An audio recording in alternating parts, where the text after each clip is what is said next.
নমস্কার বন্ধুরা, আজকে শুক্লা রান্নাঘরে নতুন একটা রেসিপি নিয়ে চলে এসেছি। ছোলা আর কচু রেসিপি, সম্পূর্ণ নিরামিষই। আমি কিভাবে বানাচ্ছি প্রথম থেকে শেষ পর্যন্ত পুরো ভিডিওটা দেখতে থাকুন, আশা করি ভালো লাগবে। বন্ধুরা, আজকে শুক্লা রান্নাঘরে কচু আর ছোলার ডাল দিয়ে রেসিপি হবে। আমি কিভাবে বানাচ্ছি প্রথম থেকে শেষ পর্যন্ত পুরো ভিডিওটা দেখতে থাকুন, আশা করি ভালো লাগবে। আমি ছোলার ডালটাকে ভিজিয়ে নিয়েছি 6-7 ঘন্টার মতো, আর কচুটাকে এইভাবে কেটে নিয়েছি ডুমো ডুমো করে। আমি ছোলার ডালটা প্রথমে সিদ্ধ করে নেব। ছোলার ডালটা দিয়ে দিচ্ছি, আর একটু জল দিয়ে দিচ্ছি, আর একটু নুন দিয়ে দিচ্ছি। আমি সিটি ফেলবো না, এরকমভাবে সিদ্ধটা করে নেব।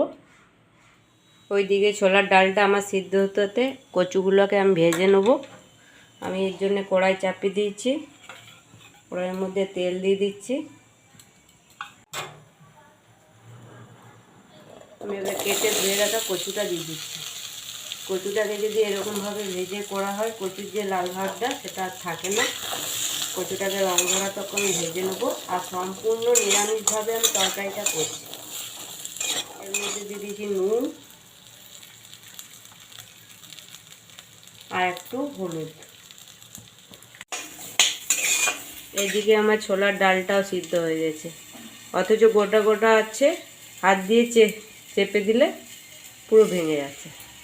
এইভাবে সিদ্ধটা করলে বেশ ভালো হবে। ছোলার ডালটা গোটা গোটা থাকবে, অথচ নরম হয়ে যাবে।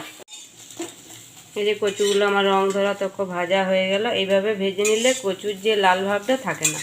কচুগুলোকে এবারে তুলে নেবো আমি। আবার তরকারিটা চাপানোর জন্য তেল দিয়ে দিচ্ছি, আর এখানে দিয়ে দিচ্ছি ফোড়নে জিরে, তেজপাতা, শুকনো লঙ্কা আর গোটা গরম মশলা। গরম মশলার মধ্যে এলাচ, লবঙ্গ, দারচিনি আছে, একসাথে আমি গুঁড়ো করে নিয়েছি। ফোড়নটা আমার ভাজা ভাজা হয়ে গেছে, ফোড়নটা থেকে মিষ্টি গন্ধ ছেড়ে দিচ্ছে। এবারে দিয়ে দিচ্ছি আদাটাকে একটু নেড়ে চেড়ে ভেজে নেব। আর দিয়ে দিচ্ছি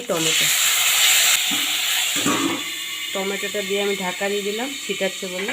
দিয়ে দিচ্ছি স্বাদ মতো নুন দিলে টমেটোটাও নরম হয়ে যাবে। আর পরিমাণ মতো হলুদ দিয়ে দিচ্ছি, আর কালারের জন্য একটু কাশ্মীরি লঙ্কা দিয়ে দিচ্ছি। ঝালের জন্য দিয়ে দিচ্ছি কুচনো লঙ্কা। ভালো করে মশলাটা নেড়ে চেড়ে মিশিয়ে দেবো। আর অল্প একটু জল দিয়ে দিচ্ছি। জল দিয়ে আমি ঢাকা দিয়ে দেবো, তাহলে টমেটোটা ভালো করে নরম হয়ে যাবে। এবার ঢাকাটা খুলে আমি দেখে নিচ্ছি। এই টমেটোতে যে জলটা দিয়েছিলাম, সেই জলটা আমার শুকিয়ে গেছে, টমেটোটাও নরম হয়ে গেছে, আর তেলও ছেড়ে দিয়েছে। ভালো করে আমার মশলাটাও কষানো হয়ে গেছে। এবারে ভেজে রাখা দিয়ে দিচ্ছি কচুগুলোকে দিয়ে একটু ভেজে নেবো। অল্প একটু চিনি দিলে স্বাদটাও বেশ সুন্দর হবে, আর তরকারি ব্যালেন্সটাও বেশ সুন্দর আসবে। এবং ভালো করে সব কষানো হয়ে গেল। এবারে সিদ্ধ করে রাখা ছোলার ডালটা দিয়ে দিচ্ছি। আমার খুব ভালোভাবে কষানো হয়ে গেল। যে এক্সট্রা জল ছিল, জলটাও শুকিয়ে গেছে। এবারে দিয়ে দিচ্ছি পরিমাণ মতো জল।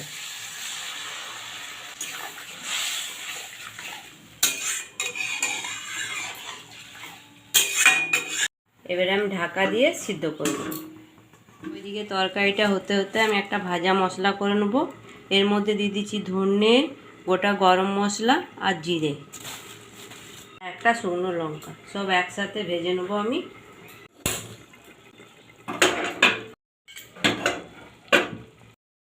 আমার ভাজা হয়ে গেছে মশলাটা। এবার আমার দিস্তাতে করে আমি গুঁড়ো করে নেব।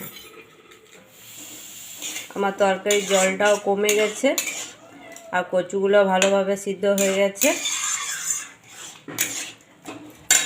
আর এই তরকারিটা একটু গা মাখা মাখা খেতে ভালো লাগে। এর মধ্যে দিয়ে দিচ্ছি ঘি, যেহেতু নিরামিষি তরকারিতে একটু ঘি দিলে ভালো লাগে। দিয়ে দিচ্ছি ভেজে রাখা মশলাটা। আমার তরকারিটা হয়ে গেল, নিরামিষি কচু ছোলার তরকারি। দিচ্ছি নারকেল।